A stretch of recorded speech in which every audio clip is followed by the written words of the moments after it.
Halo teman-teman, selamat datang kembali di channel Pejuang NIP teman-teman.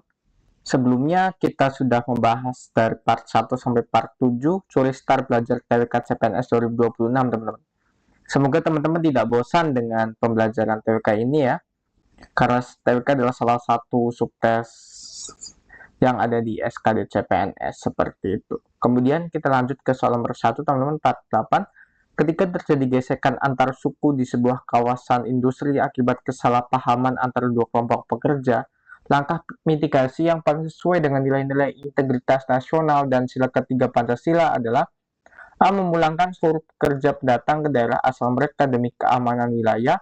Yang B. Melakukan lokalisasi area kerja berdasarkan suku masing-masing agar tidak bertemu. Yang C. Mengadakan rekonsiliasi bersama dengan melibatkan tokoh adat atau suku kedua belah pihak untuk menyelesaikan akar masalah dan mempererat persaudaraan. Yang D. Menyerahkan penyelesaian konflik sepenuhnya kepada pihak manajemen perusahaan tanpa campur tangan tokoh masyarakat. Atau yang E. Meminta bantuan militer untuk melakukan pengamanan bersenjata secara ketat di lingkungan kerja selamanya. Oke teman-teman, kita lanjut ke pembahasannya. Jadi jawabannya yang C teman-teman. Sila ketiga Pancasila bertujuan untuk memelihara ketertiban dunia, persatuan dan kesatuan bangsa. Jika terjadi konflik sara, suku, agama, ras, dan antar golongan, langkah yang paling Pancasilaistis bukanlah segregasi, pemisahan, atau represif bersenjata yang kaku, melainkan pendekatan kultural dan dialogis. Melibatkan tokoh adat atau suku kedua belah pihak dalam sebuah forum rekonsiliasi akan menyembuhkan luka sosial dari akarnya, membangun kembali rasa saling percaya, dan memperkuat integrasi nasional berdasarkan prinsip Bhinneka Tunggal Ika, teman-teman. Jadi jawabannya yang C. Mengadakan rekonsiliasi bersama dengan melibatkan tokoh adat atau suku kedua belah pihak untuk menyelesaikan akar masalah dan mempererat persaudaraan. Seperti itu ya teman-teman. Next ke soal nomor 2 teman-teman. DPR dan pemerintah mengesahkan sebuah undang-undang baru yang mendapat penolakan masif dari berbagai elemen buruh dan mahasiswa karena dinilai merugikan hak-hak pekerja. Demo besar terjadi di berbagai kota. Menanggapi hal tersebut, perwakilan pemerintah dan DPR bersedia membuka kembali ruang dialog, mendengarkan poin-poin keberatan, serta menyarankan jalur konstitusi atau Mahkamah Konstitusi sebagai mekanisme koreksi legal. Sikap respons demonstrasi dengan membuka dialog dan mengarahkan ke mekanisme hukum legal sesuai dengan sila keempat karena A. Mengakui demonstrasi sebagai satu-satunya cara terbaik mengubah undang-undang, yang B. Menghindari konflik fisik dan mengedepankan penyelesaian masalah secara hikmat konstitusional serta mengutamakan musyawarah dialogis. Yang C. Menunjukkan bahwa posisi pemerintah selalu lebih lemah dibandingkan tekanan massa. Yang D. Membiarkan Mahkamah Konstitusi mengambil alih seluruh fungsi legislasi DPR, atau M. Mempercepat proses revisi undang-undang tanpa perlu melakukan kajian akademik ulang. Oke teman-teman, kita lanjut ke pembahasannya ya. Nah, di sini pembahasan soal nomor 2 yaitu yang tepat teman. Dilema pengesahan undang-undang yang kontroversial sering memicu unjuk rasa besar. Sikap pemerintah dan DPR yang tidak merespons dengan kekerasan atau represif, melainkan membuka ruang dialog dan mengarahkan keberatan melalui mekanisme hukum di Mahkamah Konstitusi atau MK, merupakan wujud dari penyelesaian konflik yang hikmat dan bijaksana. Sila keempat mengajarkan bahwa perbedaan pendapat dalam tata negara harus diselesaikan melalui koridor musyawarah dialogis dan mekanisme konstitusional yang sah, guna menjaga stabilitas bernegara tanpa memberangus hak demokrasi rakyat. Oke, jadi jawabannya yang B teman-teman. Menghindari konflik fisik dan mengedepankan penyelesaian masalah secara hikmat konstitusional serta mengutamakan musyawarah dialogis seperti itu. Oke, kita lanjut ke soal berikutnya, soal nomor 3 teman-teman.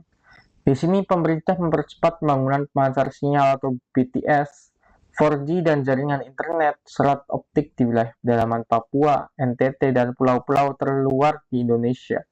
Meskipun secara analisis bisnis komersial, proyek ini tidak menghasilkan keuntungan instan bagi kas negara, keputusan pembangunan infrastruktur digital di wilayah terisolasi ini merupakan pengejawantahan dari sila kelima Pancasila dengan dasar pemikiran A. Internet adalah komoditas utama yang wajib dijual negara kepada seluruh warga demi keuntungan ekonomi. B. Semua warga di Indonesia harus dipaksa menggunakan teknologi digital agar terlihat modern di mata dunia. Kemudian yang C, negara berkewajiban mewujudkan keadilan sosial dengan pemenuhan hak akses informasi yang merata demi kemajuan dan kesejahteraan seluruh rakyat Indonesia tanpa terkecuali. Kemudian yang D, wilayah perkotaan sudah tidak membutuhkan lagi tambahan infrastruktur digital dari pemerintah.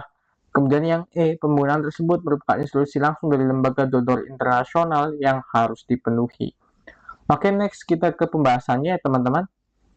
Nah, di sini nomor 3 itu jawabannya yang C. Pembangunan infrastruktur oleh negara tidak boleh hanya dihitung berdasarkan kalkulasi untung rugi bisnis murni atau kapitalisme. Sila kelima Pancasila menekankan bahwa kemakmuran dan kemajuan harus dinikmati oleh seluruh rakyat Indonesia secara merata. Pembangunan BTS di seluruh daerah pelosok Papua, NTT, Pulau Terluar meskipun berbiaya tinggi dan tidak menghasilkan laba instan wajib dilakukan negara sebagai bentuk pemenuhan hak asasi warga pedalaman untuk mendapatkan akses informasi dan pendidikan digital yang setara. Ini adalah esensi sejati dari keadilan sosial, teman-teman. Oke, jadi jawabannya yang C, teman-teman. Negara berkewajiban mewujudkan keadilan sosial dengan pemenuhan hak akses informasi yang merata demi kemajuan dan kesejahteraan seluruh rakyat Indonesia tanpa terkecuali. Oke, teman-teman. Kita lanjut ke soal nomor 4. Dalam sebuah grup percakapan digital internal instansi pemerintah, seorang ASN menyebarkan sebuah tautan berita hoax atau berita bohong yang memuat narasi adu domba antar tokoh politik nasional menjelang pilkada. Ketika ditegur oleh rekannya, ASN tersebut membela diri dengan mengatakan bahwa ia hanya membagikan informasi di grup tertutup sebagai bentuk kebebasan berekspresi dan berdiskusi. Dilihat dari sudut pandang etika Pancasila, tindakan ASN yang menyebarkan berita adu domba di ruang digital tersebut melanggar komitmen pengamalan Pancasila karena A. melanggar kebebasan berekspresi di ruang digital hanya berlaku untuk masyarakat umum, bukan untuk ASN. Yang B, melanggar prinsip sila ketiga karena menyebarkan narasi yang berpotensi memecah belah kesatuan bangsa, serta menyalahgunakan esensi demokrasi sila keempat dengan menyebarkan fitnah atas nama kebebasan berpendapat. Kemudian yang C, menurunkan produktivitas kerja instansi karena anggota grup sibuk memperdebatkan masalah politik. Yang D, tidak meminta izin terlebih dahulu kepada kepala instansi selaku admin utama grup percakapan tersebut. Yang E, mengabaikan hak-hak tokoh politik yang diberitakan untuk memberikan klarifikasi terlebih dahulu. Oke, kita lanjut ke pembahasannya teman-teman. Di sini jawabannya yaitu B. Ruang digital saat ini menjadi medan pertempuran ideologi dan integrasi bangsa yang sangat rawan. Sila ketiga Persatuan Indonesia dan sila keempat kerakyatan yang dipimpin oleh hikmat kebijaksanaan memiliki hubungan yang sangat erat dalam konteks ini. Sebagai seorang aparatur sipil negara atau ASN, dia terikat pada sumpah untuk menjadi perekat NKRI, teman-teman. Tindakan menyebarkan berita hoax yang bernada domba sekalipun dalam grup tertutup merupakan pelanggaran nyata terhadap sila ketiga karena narasi tersebut berpotensi memicu disintegrasi atau perpecahan dan memperuncing polarisasi sosial. Selain itu, pembelaan diri menggunakan dalih kebebasan berekspresi adalah bentuk salah kaprah dalam memandang demokrasi Pancasila, seperti yang tercantum dalam sila keempat. Demokrasi di Indonesia bukanlah kebebasan liberal tapi tanpa batas, melainkan demokrasi yang dipimpin oleh hikmat kebijaksanaan.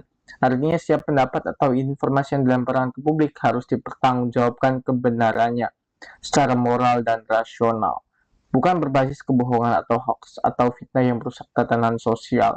Oleh karena itu, tindakan tersebut mencederai kedua sila tersebut sekaligus, teman-teman. Nah, oke teman-teman, kita cukup sekian pembahasan 48 kita kali ini. Jangan lupa untuk di like, komen, dan share ya teman-teman, agar kita bisa lebih berkembang lagi dan teman-teman juga tentunya tidak ketinggalan video terbaru dari kami. Terima kasih teman-teman, selamat belajar.